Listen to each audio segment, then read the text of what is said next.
every year's gotten better, every year's gotten bigger. We always play this time of year with the weather. It's a little battle, but for all of us here today, we win no matter what. We come out, and we appreciate that. We're going to start off today. Going to bring up a man who is a founder of Veterans First.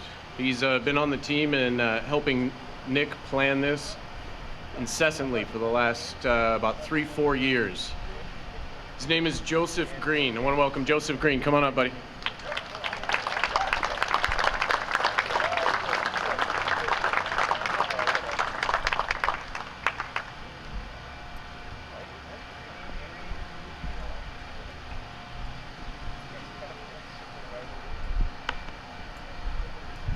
All right, thank you very much for being here.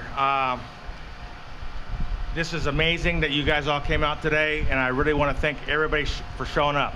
I also want to thank all of the people who helped coordinate, plan, and bring things together.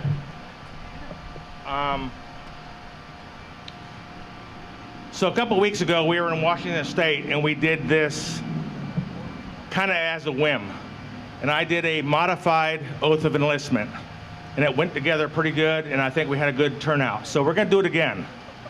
If you want to stand at attention and raise your right hand, I would like to administer the oath of the American Patriot to all of you people out here today.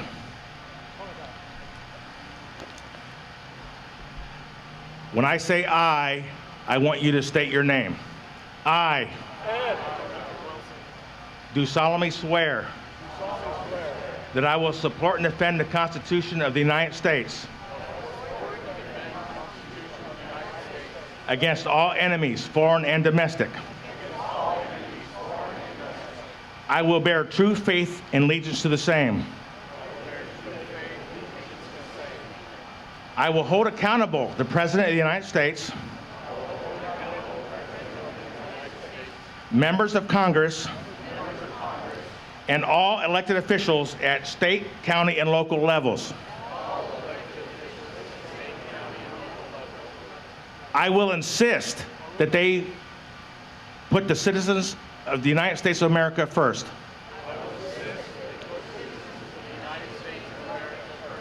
Especially those Americans who faithfully served in the armed forces, ahead of their own personal and political agendas, and before the needs of those in this country illegally. I will demand they fulfill their oath of office and remain faithful to the Constitution and we the people, the citizens that they were elected to serve, or deem them enemies of the Constitution and the American people. I take this obligation freely without any mental reservation or purpose of evasion. So help me God.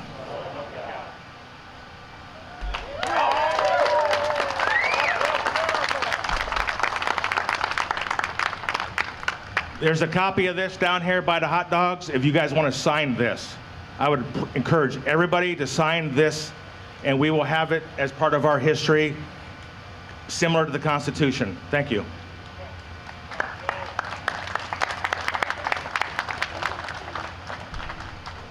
Those of us that served recognize the cadence of that oath, yes? Yeah. Joe did a great job adapting it, modifying it for all of us that are veterans, as well as those of you that are friends, family, advocates, supporters. So we appreciate that, Joe. Thank you. Next up, I want to bring up the man who started this all, the founder, the man with the idea, the first guy to put it out there to say, hey, I want to do this. His name is Rick Tilbury. Rick, where are you?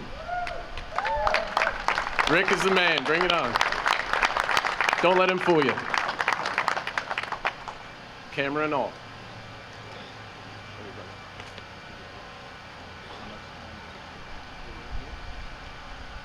Okay, I really don't have a job, so I'm not going to take one on now and speak to anybody about anything other than that.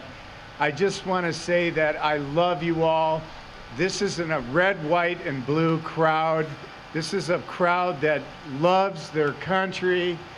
And do you love your country? I mean, do we honor our flag and everything? And it's just so great to be amongst you all. And Nick, and the incredible job in that you didn't let the weather keep you away. Thank you very much for coming. And next year, we'll just do it again, and we'll keep doing it.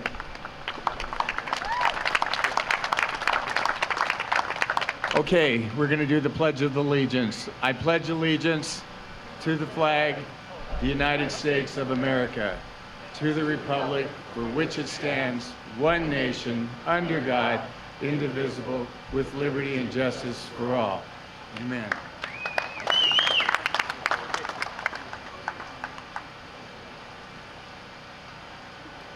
Look at that. Who said rain? It's only on the ride home, right? It doesn't matter then. You can dry up when you get home. Hot shower. Thanks, Rick. Again, Rick, Joe, Nick, and the other co-founders of Veterans First that have been putting this together every year.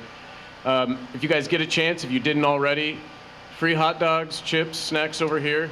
Right? We've got a few vendors, several Americana. You still have some? And there's still raffle tickets for that Springfield XD. Nate, right up here in front. Hit him up. You don't want to miss out. We're going to do that drawing at the end of the event today. You have to be present to win. You're going to want to be here if you've got those raffle tickets. Say again? Yeah, I got there. I got it. I got you. We're going to keep growing this every year. We'd love to see you out here. We know that you all spread the word and tell your friends, and that you all are key to this event growing, and our ability to support and help veterans will keep growing with that. So I want to introduce, we're going to hear one song and the national anthem. The Northwest Scots Honor Guard will be up here during the national anthem to help us honor the flag. I want to introduce and bring up Julie Moskowitz. Julie Moskowitz is going to sing. Thank you.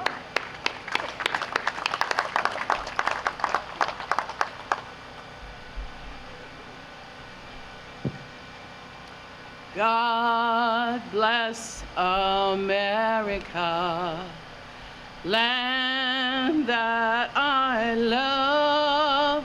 Stand beside her and guide her through the night with the light from above. From the mountains to the prairie, to the ocean, white with foam. God bless America, my home, sweet home. From the mountains to the prairie, to the ocean, white with foam. God bless America, my home, sweet home. God bless America, my home, sweet home. Oh, say, can you see by the dawn's early light what so proudly we hailed at the twilight's last gleaming, whose broad stripes and bright stars through the perilous fight o'er the ramparts we watched were so gallantly streaming, and the rocket's red glare, the bomb bursting in air, gave proof through the night that our flag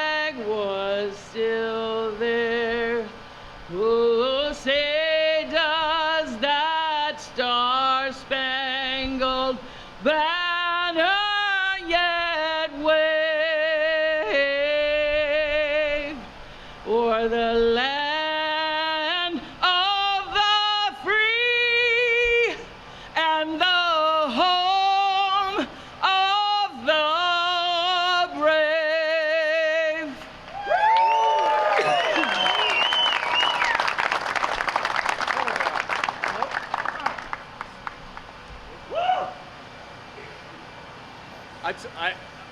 I always thought, you know, if I was ever in the ring, you know, you've always got that song, right, that plays when you come walking down the aisle heading into the ring. Like, I want that to be my song. I was humming that song on the way down here today, and every time. Thank you, Julie. Appreciate that. Thank you. Beautiful. Nick, where are you at? We're gonna bring up. Come on up. I got to get him started because he's got to hobble his way up here. It gives me time to introduce him. Nick Moraes, everyone. Nick Moraes. Yeah. Founder, leader of the team here for Veterans First Oregon. He puts in an incredible amount of hours, an incredible amount of time and effort, bringing all these ideas together, bringing all the rest of us together, giving us the jab to come down and meet and plan these things. And without his effort and energy, none of this would come together right here for all of us. So appreciate it, Nick. He's going to say a few words. Before they hop off, you guys get a chance, come over and shake the hands and meet these gentlemen back here in Northwest Scots Honor Guard. Beautiful. Thank you, guys.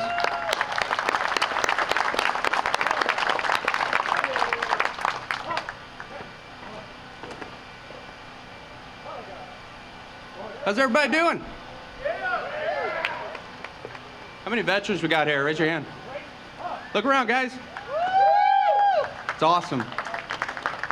From the bottom of my heart, thank you guys for what you do, what you've done, what you continue to do. Yeah, I mean, Rich is better at words than me, and he gave me way too much credit because all you guys were just as equally a part of this as me. I'm just having fun, so this is great. Thank you for coming. I ask if you're willing to remove your hat. I just want to say a quick prayer for us as we get going, and Rich will come out and kick this shindig off. Heavenly Father, thank you. Thank you for our veterans. Thank you for allowing us to live in a free country because of their sacrifice. And thank you for giving us an opportunity today to just show a little bit of appreciation that we should be giving them every single day. Lord, I thank you for the safety of all these men and women here today, getting us down here, getting us gathered, and I do pray that that safety continues on their way home. Lord, I ask that today just be just a joyous day. Just let us have fun, get to know a lot of people, make some connections. And Lord, I also ask that the people that work here behind me, that you would open their eyes just a little bit to what exactly they're doing for our veterans here in Oregon. And it certainly isn't enough. And I just ask that either through us or anybody else, that they would come to their senses and start putting veterans first. Thank you, Lord, for today, and just bless our time. Amen. Thank you, guys.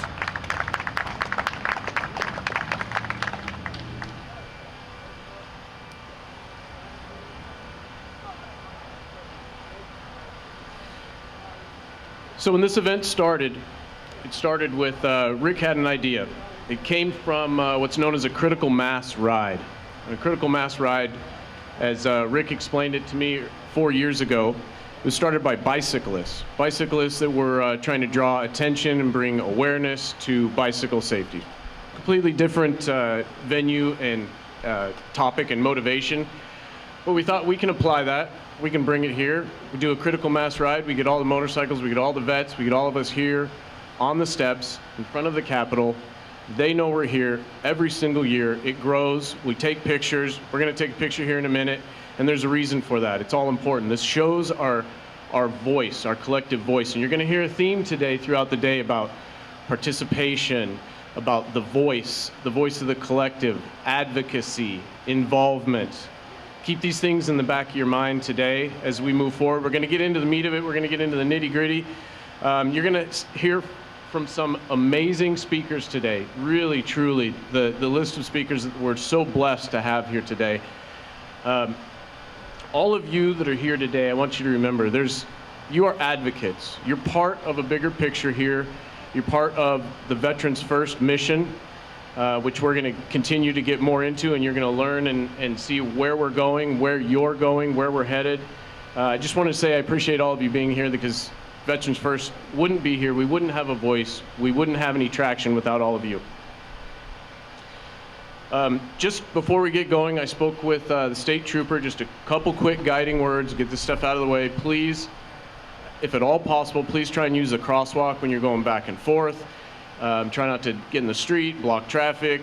They like to have us pay for that. We don't want to pay for that. So you don't want to pay for that. We don't want to deal with them. We don't want to have them here trying to tell us where we need to park and move. We've got a great relationship with the city of Salem right now, and everything's been going great. So we don't want anybody getting hit in the street. Also remember, again, Nate still has a couple raffle tickets. End of this event for that. Now, I do want to bring your attention one thing. We've got the Recall Kate Brown tent right over here. How many of you are voters in Oregon? Raise your hand. How many of you are voters in Oregon? All right. How many of you remember Measure 96 4 years ago? Who remembers Measure 96? That's right. Measure 96. It was the highest approval rating of any bill that fall. 84%. 84% of Oregon voters voted yes. This was to allocate 1.5% of the Oregon Lottery revenue to veterans, housing, medical, add VSOs for increased access to their resources and to their assistance. 1.5%. The Fish and Wildlife for salmon protection gets 4% out of the Oregon Lottery dollars. Oregon State voters voted yes, 84% for 1.5%. That equated to what was expected to be about $9 to $11 million the first year. In your voters' pamphlets, it clearly said this money was in addition to the currently authorized budget for veterans. In addition to. 84% of you said yes. Actually, I'm pretty sure 100% of you out here said yes, right? When the budget came out, Kate Brown told you that you didn't get to decide where that money went. How did she do that? She rolled out her new budget, and she took $10 million out of the general fund that every year was normally allocated to these veteran services. Oddly enough, about the same amount that you all told her to take out of the Oregon Lottery revenue. So she effectively took your vote, took your voice, and in the process hurt all of us and all of our veterans. The signatures are over here. Please, sign the petition, take a look, recall Governor Kate Brown.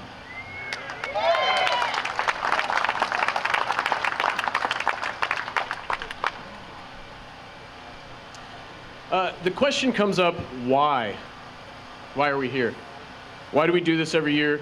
I mentioned voice. I mentioned the pictures. I mentioned the growth. Our goal here with Veterans First is to affect actual change in the state of Oregon for veterans. There's only one way we can do that. The best way that we can do that, I should say. The best way that we can do that is right here inside these walls. I can tell you right now, there's a Veterans Advocacy Committee in here, and you're going to hear about that a little bit later from one of our speakers. There's no advocacy on that committee. There's no voice for all of you. There's no voice for the rest of the veterans that's being spoken loud enough inside these walls to affect the change that we need to make. All of you being here today, the pictures we're going to take, the voice that we have collectively is what gives us the power, what gives us the strength to be inside these walls, to be inside these meetings, to go to these committees, to speak out with all of you behind us, with all of you supporting the event and supporting what we're here to do. We've got to keep building this. I want you to please when you go home today, please take a minute, drop a little note on your social media. Just speak about what you heard, what you experienced, what you felt from today. Get people, we're going to already start on next year, the day we leave. The day we leave today, we're starting on next year. That's how important this is to us. We want this to be the voice of thousands of Oregonians, thousands and thousands of Oregon voters, and we can get there. I've seen it. I've been a part of other movements that have done it, and they've done it in a short period of time, longer than we are. We're growing faster than any other movement that I've been a part of. And there's good reason for that. You're going to hear from a man that's going to give you more than one good reason for that. This man has a very large voice for veterans. Very soft-spoken man, but a huge voice for veterans. And I know you're going to know him. I'm not going to give it away quite yet. His commitment is unwavering. But I'm going to tell you about a commitment that most of you have never heard. This gentleman was called one day by the mother of a soldier, and that soldier had met this man in Las Cruces. He'd met him once. He'd come home and told mom about meeting him. He knew who he was. He'd seen him on the news, and he had been murdered. And she asked him, would he please come to her son's funeral? He knew that on short notice, the flight was going to be unaffordable. At the time also, he knew his vehicle wasn't going to make it that far. He wasn't going to get there and get back. Now, he didn't own a bike at the time, but don't make the mistake and think that he can't ride, because he went down to the local Harley. He rented a Harley, hopped on it, rode 700 miles straight through, got off, put on a tie, attended the funeral, met with the mom, ended up going back to the family's home, slept for a few hours, got back on that bike, and hit the 700 miles back home to turn that bike in. That is one hell of a commitment. Now, you're going to know him for his other commitment, his bigger, more publicized commitment that you've seen. I know you've all seen the viral videos. I know you've all seen the news stories. We're going to welcome him up here, and I want you please to make more noise than you've ever made. Let this man know how much we appreciate everything that he has done and he continues to do, traveling around the world, coming to events like ours and many others, traveling around the country. Many events like ours, speaking, advocating on behalf of veterans.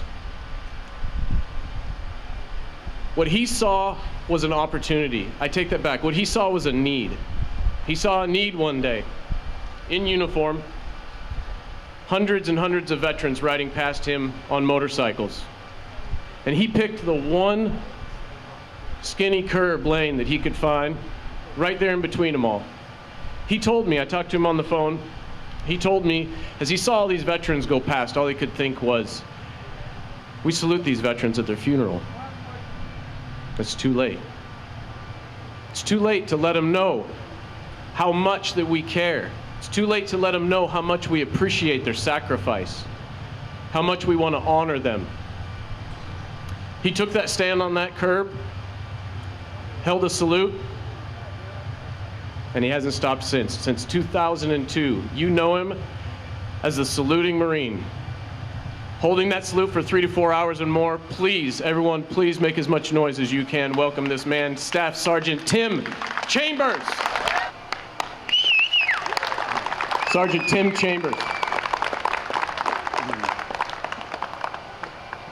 I'm home.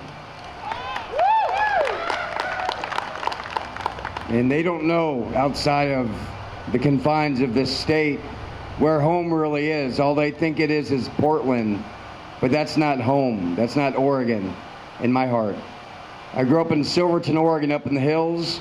Got to go beyond and off my grandpa's strawberry farm. So I joined the Marine Corps in '94. My Hispanic buddies are like, what do you know about strawberries? I'm like, slow down, motivator. Everyone picks strawberries. So I was very blessed to have that upbringing. It really carried forward amazing opportunities for me because of the commitment and enthusiasm I had from the farm to being the mascot in high school, and that rolled right into the Marine Corps. I'm really excited to see all of you here today. I'm really excited to see the veterans, and I'm even more excited to see the patriots that are here with us today, because they didn't have to take an oath to serve their country. And that's amazing that we have those people in our ranks, because our nation was founded on the backs of veterans and patriots. So now that I'm out of the Marine Corps, I'm seeing how hard it is, even though there's so much support for veterans, to get veterans hired and get them moving forward in life. So many companies, they say, we support veterans, welcome home. But what do they really do? They have no sense of urgency in hiring veterans. They have no idea what we really possess They have no idea what we bring to the table, the value that we bring to companies, but they say that they support veterans and they hire veterans. It's like that check in the box, look good program for them. So that's why we need this voice, to make sure that the companies understand what we bring to the table.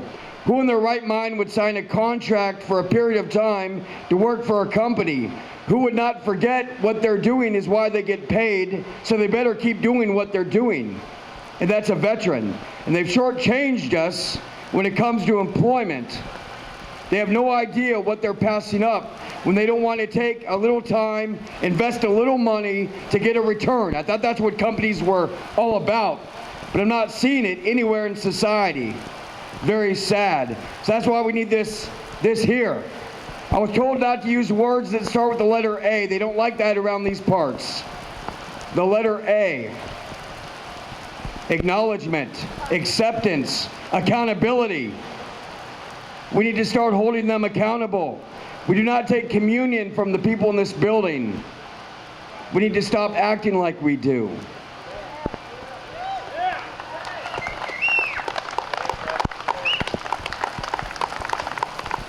Oh, I'm good, yeah.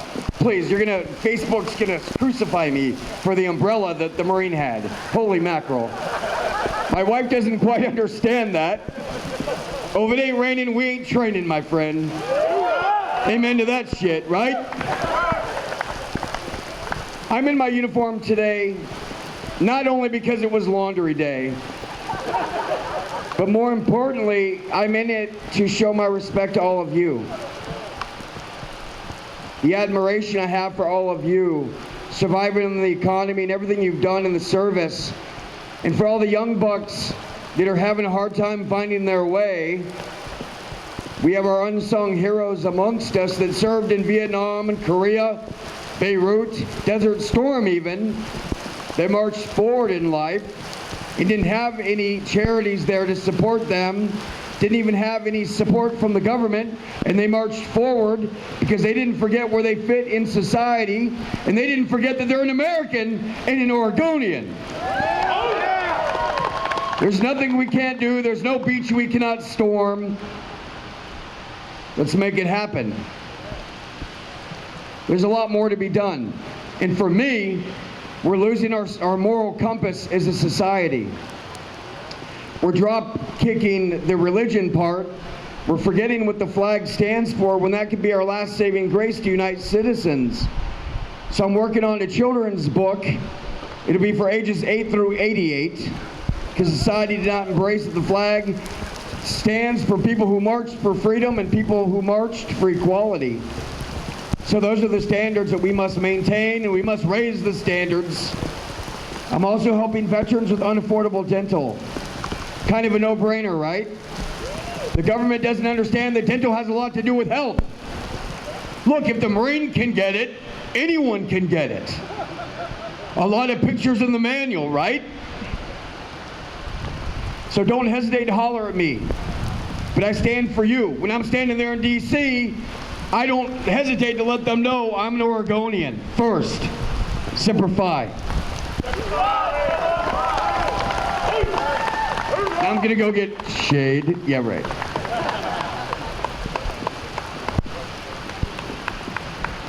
Sergeant Tim Chambers. Thank you, sir.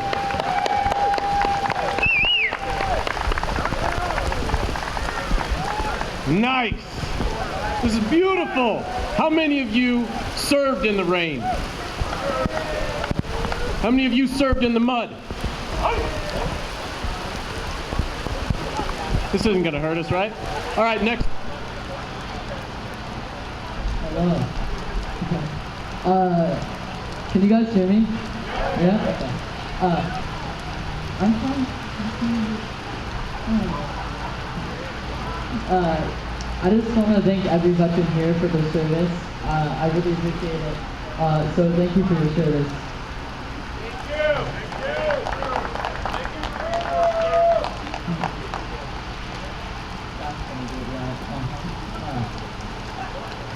So I honor veterans with flags and flowers, and I started honoring Veterans Day in 2015 when I went to my grandfather's gravesite.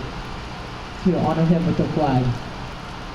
And I was thinking, since it was Veterans Day, that there would be flags out on Veterans Day sites, and I would see people placing flags on Veterans Day sites. And unfortunately, when I got to the cemetery, there was no flags out, and our veterans weren't being honored on Veterans Day.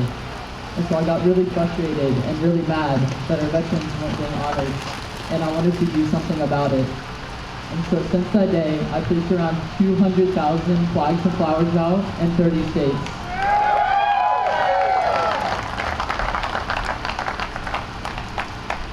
Every state I go to now, I have people coming to help me place flags and red carnations on Veterans Day sites. And I meet the most amazing families and veterans. When we honor veterans, we do not only place a flag and red carnation, but we also thank the veterans for their service and say their name out loud. I was told a veteran's name not said out loud is a veteran forgotten. I would like to share just one of many stories that I have from the last 3 years I'm honoring veterans. I was at a cemetery, a local cemetery near me in Redding, California. I was going to honor 4,000 veterans that day with flags and red carnations. I had a father that came to help me, and as a last mission for his son Kyle that just recently passed, he carried his ashes with him in his backpack while they honored veterans as the last mission for his son Kyle.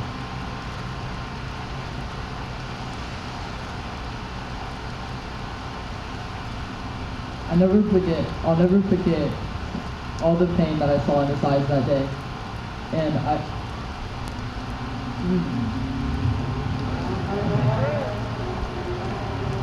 I wish I could have met Kyle, thanked him for his service, or even met him and talked to him or had lunch with him. I really didn't know how much I was giving back to our living veterans and families by simply honoring our fallen veterans. I've had many veterans come up to me, shake my hand, give me a hug, and even cry. They give me for what I'm doing. But I really want them to know that they do matter and that we do care. And every veteran does make a difference, and I'm sure that if you guys, I know most of you are veterans, but if you were to thank another veteran, like your friend or whatever, I'm sure they'd be pretty happy. And I just want to make sure that we thank veterans every day and not just on a holiday.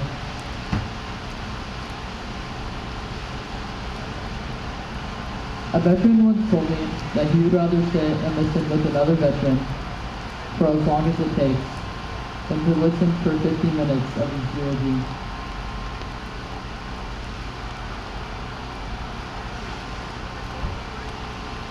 Thank you so much for inviting me. It's truly an honor, and I hope to see you all soon. And thank you so much for your service.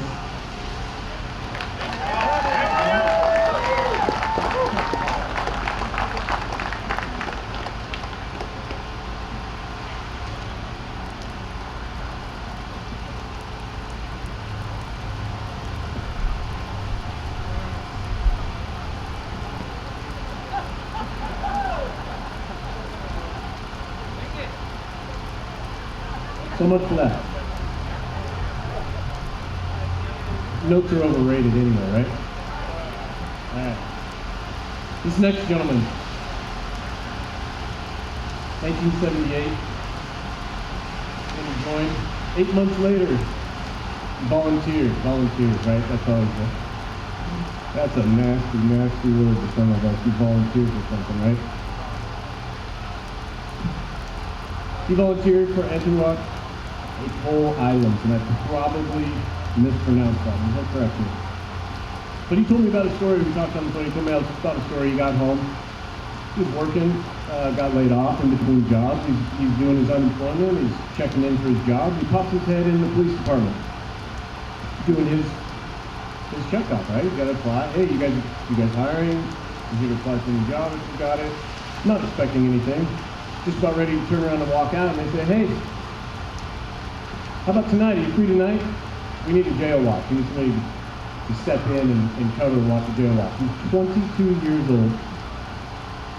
I think he'll tell you he was a little bit nervous, a little bit scared that night, 22-year-old kid coming off the street. He's been a faithful law enforcement officer since sheriff for nearly 20 years, and we all know sheriff is our last line of defense, right, for the Constitution. So we thank you for your service, sir. We thank you for being here today. I'm looking forward to hearing what you have to say. Please welcome Sheriff, where are you? Sheriff Glenn Palmer, please, everyone.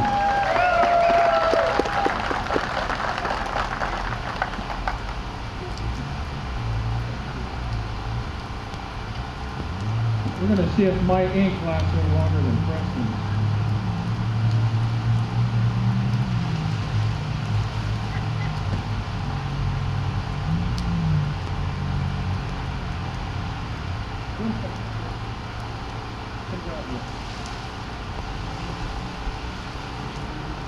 I think if any Marine can stand up here and get wet, so can someone from the Air Force.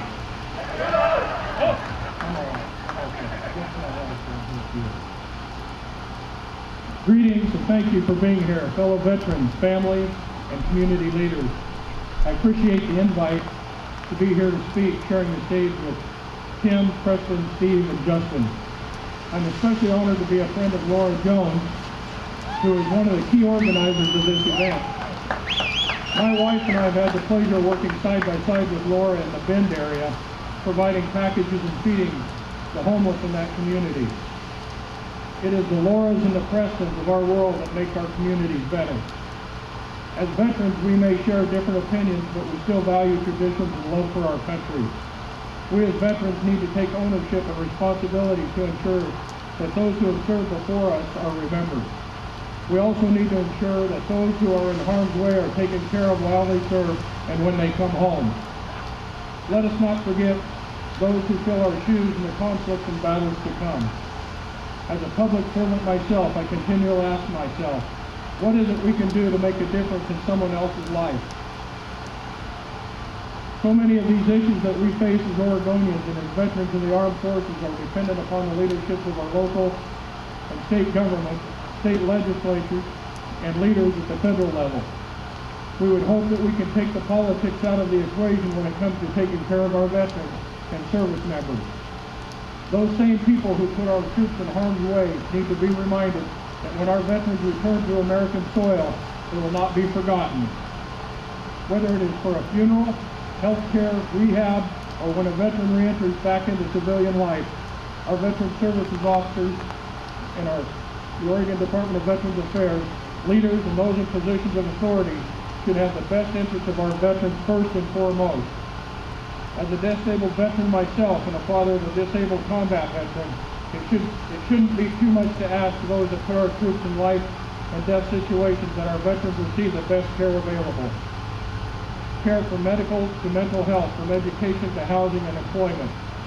We as veterans must stay active and engage those who pass laws, rules, and regulations. We as veterans and those who have had vested interest in what level of services are and are not going to be provided need to remain active in contacting our legislators and rulemakers, letting our current concerns be known.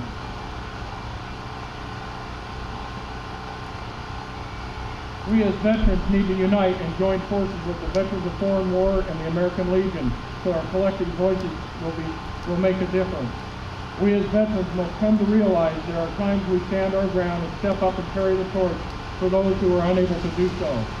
We need to be reminded that we as veterans have stood tall and answered the call. I am asking for those of you who have the ability and the desire to help our own and reach out in each other's communities.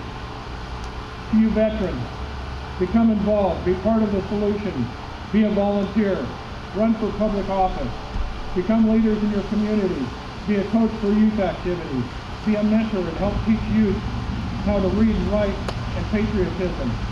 Teach our youth 4-H programs, hunter safety programs, shooting sports programs, Project Appleseed, or develop a program to help youth become responsible and take responsibilities and carry over into their adult lives. For our youth will be the next generation of leaders and soldiers. Remember to keep God, family, country, and the American way first and foremost in your life. Thank you guys.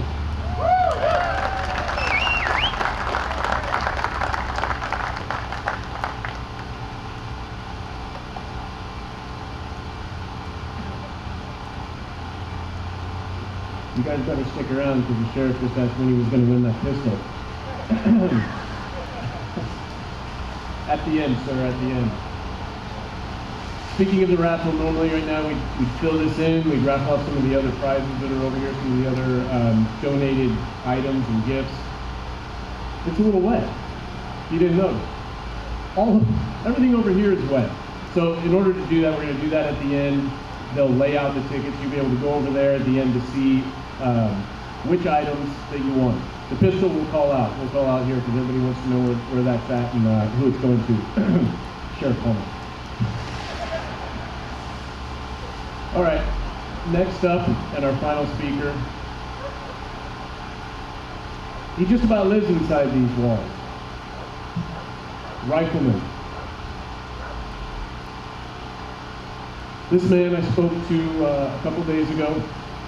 If there is anybody that understands the need, the power, and the benefit of advocacy and voice inside these walls, it's this man. He's now serving as the analyst for all 12 Republican senators. Right? He's our inside man right there, right? We're going to be working a lot more with this man, developing our plan, our short-term goals, our long-term goals. Again, the collective voice to affect real change that will affect veterans' lives here in Oregon. Please put your hands together. Welcome Justin Brecht.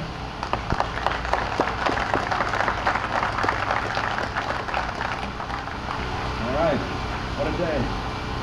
Thanks for coming out. It's an honor.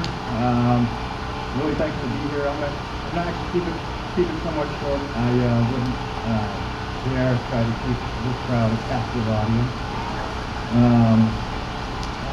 So I was asked to talk about how to get involved because that's quite really important here. And this building behind us, this is your building. And believe it or not, this is one of the most open Capitol buildings in the entire United States. There's no metal detectors. You can walk right in when your legislators here. Walk right up to their office. It's that easy. So I would highly encourage people to do that. And we have a lot going for us in veterans, actually. Veterans, actually, there's multiple committees when you try to pass a bill. They've got committees for environment for the entire state, the judicial system, healthcare committee, education committee. But the only actual committee that I know of that is specifically for an individual group is the Veterans Committee. And that committee, and not just one, but there's two. There's one in the House, there's the Veterans Committee also in the Senate. And that committee, at least on the South side, is made up of equal members. It's one of the only committees that doesn't have a partisan bent. There's an equal number of Republicans, equal number of Democrats on that committee. There is no other committee like that. So you actually have a real opportunity to come down here with that game. But it takes people coming down here like you are right now. The next time that the legislators will be meeting here is actually not this week, but next week. They'll be here for 3 days. Not passing any bills. It's a perfect opportunity for you to come down and talk to us about issues that are going on.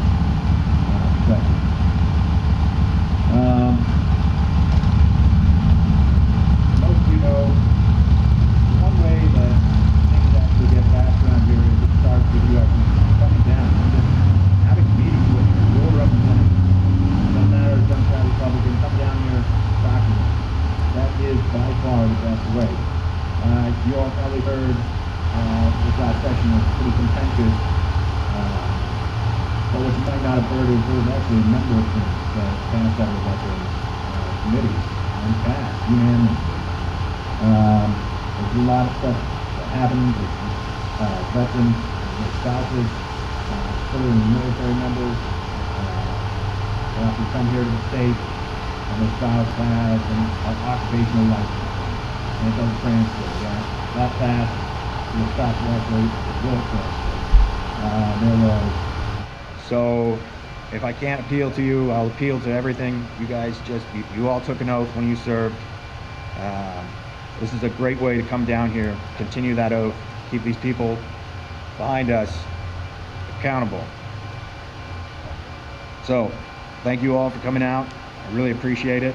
If you have any questions or anything, I'll be sticking around. More than happy to talk to you. Thank you.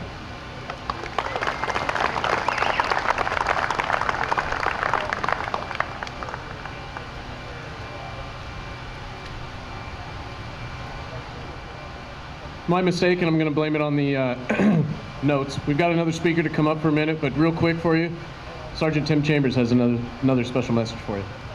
The rain got me too excited, but the thing with the government, the sheriff, a lot of veterans are getting help, and that is getting in the way of their employment opportunities. We need to be fast-tracking veterans to work. They should not need to take a polygraph or a background check. An ED 214 should speak loud and clear enough to get them to be the first responders, things they're trained to do. They don't need to know Spanish to be in the Border Patrol. I think this means stop, okay?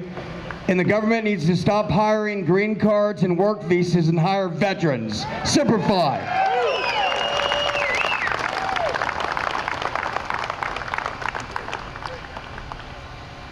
All right, so I mentioned earlier a gentleman that volunteered for that service to Aniwak Atoll Islands. He's here. Steve Harrison, where are you at? You're over here somewhere. Okay, he's making his way up. Please put your hands together again for another veteran, another man that we welcome, supporting us and joining us here at Veterans First, Stephen Harrison. And we talk. Say again? And we talk. And we talk. I thought I was going to get out of this. My name's Steve Harrison. Just touch it. My name's Steve Harrison. Welcome to Veterans First. I want to thank Nick and Rick and all the people behind the scenes. This is awesome. I'm a Cold War vet, and I'm a non-recognized Aniwak Atoll Atomic Cleanup Veteran. It's a mouthful. Aniwak Atoll. So what I'm here for, HR 1377, it's called the Mark Takai Atomic Veterans Healthcare Parity Act. Also in the Senate, we have S555, the triple nickel, for the Markataki Atomic Veterans Healthcare Parity Act. It's funny how they sound the same. What I would like to ask is that you talk to your respective congressmen. I can only talk to one. Both of our senators are on board with this, but if you could contact the senators and the congressmen of the state of Oregon and just let them know to let their folks know to support these two bills. Okay, why I stand before you today? I want to talk to you about my Aniwak brothers and sisters. The importance of these two bills, I know of 6 other Oregonian cleanup veterans, and I recently found out that one has died. He died last year from cancer. He was 60 years old. I just turned 61. Are any of you aware of where the bikini came from, or the name bikini came from? Well, if you don't, it came from the first testing of our atomic weapons, and that was in the Aniwak. That was in the Bikini Atoll. It made that swimsuit famous for the destruction of the Bikini and Aniwak atolls in the Marshall Islands. Welcome to the atomic age. What an episode of Square Bob! Watch an episode of Square Bob Fun Pants. It's based on the results of the tests and shows an explosion at the end of each show. That's kind of nice to show to our children. Roughly from 48 to 1958, more than 40 atomic bombs were detonated at Aniwak Atoll alone. From 1977 through 1980, the U.S. Army, Navy, Air Force, and civilian contractors attempted to clean up the islands. September 1978, I headed down to Weetock to end up on the island of Lojoa, codenamed Ursula, during the testing. I worked on NGB, which was called codenamed Janet. I, like most, volunteered to go. The lion's share were from the Army Corps of Engineers, attached to the 84th Engineer Battalion. Next were Navy, who did the bulk of transporting to the work islands via LCMs and LCUs. Air Force predominantly checked us for radiation and performed EOD when needed. There was also an alphabet soup of government agencies and various contractors. I belonged to B Company 1st Combat Platoon. Our mission was to pick up, by hand mind you, anything resembling man-made material and deposit into a 5-ton dump truck. Did I mention our protective gear? Well, we had none to speak of. I was given a paper mask once, and at times I did use a canister face mask. A quick story about that, about protective gear. I had skills before entering the Army, and on Janet I was able to take over a bucket loader as bucket loader operator. There was a huge stockpile of contaminated soil on the beach of Janet that heavy junk had removed. The regular operator was not always on island, and that day there was a 20-ton coming from Runit. We called that island the Dead Island. That would need to be loaded. I was sent over to the bucket loader and climbed aboard. I fired up the loader and reached behind on the headache board to grab that canister mask. Mind you, all I was wearing was shorts, a boonie hat, and jungle boots. That was my protective gear.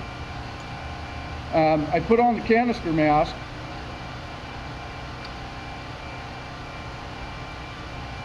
and once started moving to earth, it got really dusty. Once I finished, I backed across the road and I parked the loader and placed the mask back on the headache board. Quick to review, the mask has been in the elements for God knows how long. I then sealed that radioactive material in my breathing space. Also now, the majority of my skin has a layer of ionizing radiation, dust, and muck that was stuck to me from sweat. Our government would not put us in harm's way, would they? None of us had any radiological training to speak of, other than donning mop suits. The only thought I had in using the protective mask was to guard against dust, not ionizing radioactive particles.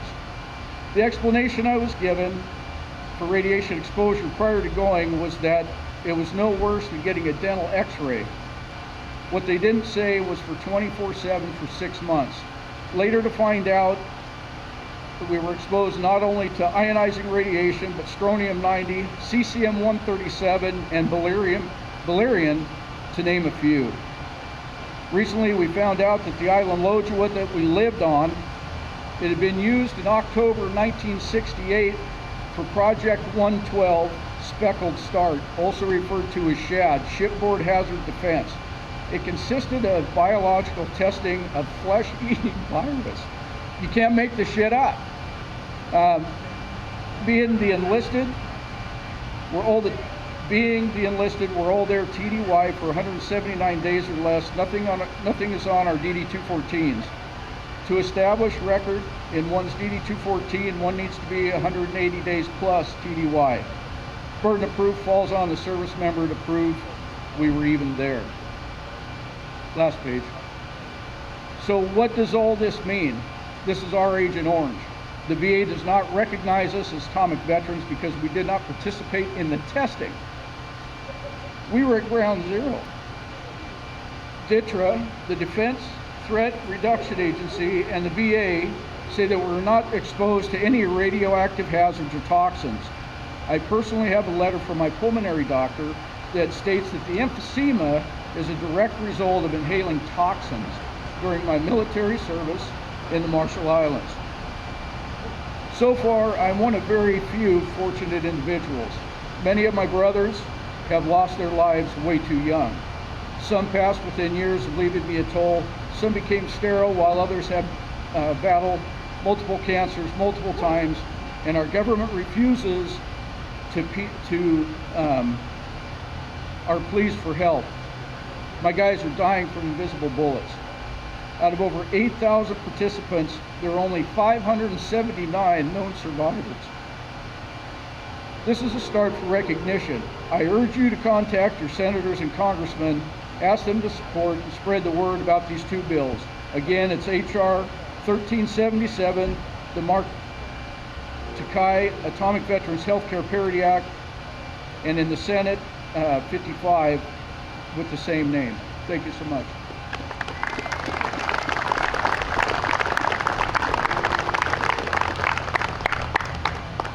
Thank you, Steve Harrison. Steve, Preston, Justin, Sheriff Palmer, Sergeant Chambers, thank you all for coming today. Thank you for sharing your words, your insight, your knowledge. I want to remind you something. Justin walks past this every day, right? So he gets a lucky reminder. But I want you to look up here and see what we, the people of Oregon, had inscribed here on our state capitol. And I'm going to read it for you. A free state. A free state. A free state is formed and is maintained by the voluntary union of the whole people, joined together under the same body of laws for the common welfare and the sharing of benefits justly apportioned. This is part of the message. There's a reason that message is up there and it's inscribed. You can't wipe it off. You can't cover it up. It's supposed to be there to remind our elected legislators when they walk through that door why they're here, what they're here to do, and who they're here to represent. The whole people joined together like you are today, like we're going to have twice as many next year.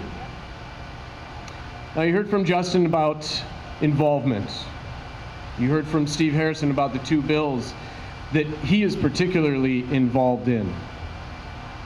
Those are the opportunities to call, leave a message, write a letter, write an email, schedule a meeting, have your voice heard. It's there.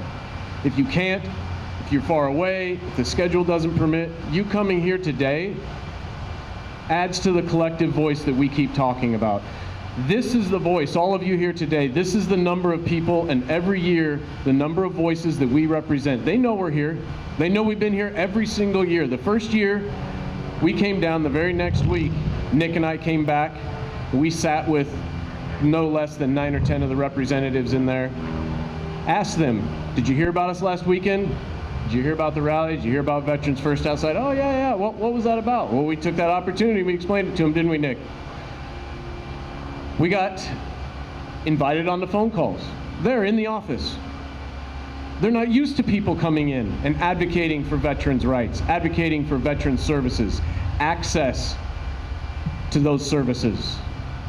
The door's wide open, people here in Oregon. And it's very, very sad that the door is wide open for veterans and that there aren't other groups, other collective voices in there that we're going to rub elbows with. The fortunate part is, again, the door is wide open. We can be that voice to be heard for our veterans, and that's what we want to do here. I want to invite you, please, actually ask you, I want to request you, please, to come up to the steps, okay? We're going to gather in close. We're going to take a picture, a couple pictures. This represents, right? This represents our collective voice. This shows a picture. Each year we can show them, each year that we do this, okay? So by taking the picture, you're with us. We appreciate that. Please come up to the steps, gather together. We'll make this quick, and then we'll get right to the raffle drawings. Joseph Green will be back up here to make a few presentations of certificates. We'll hear a little bit more, and then we'll close out for the day and enjoy the ride home. Thank you, guys. Come on up.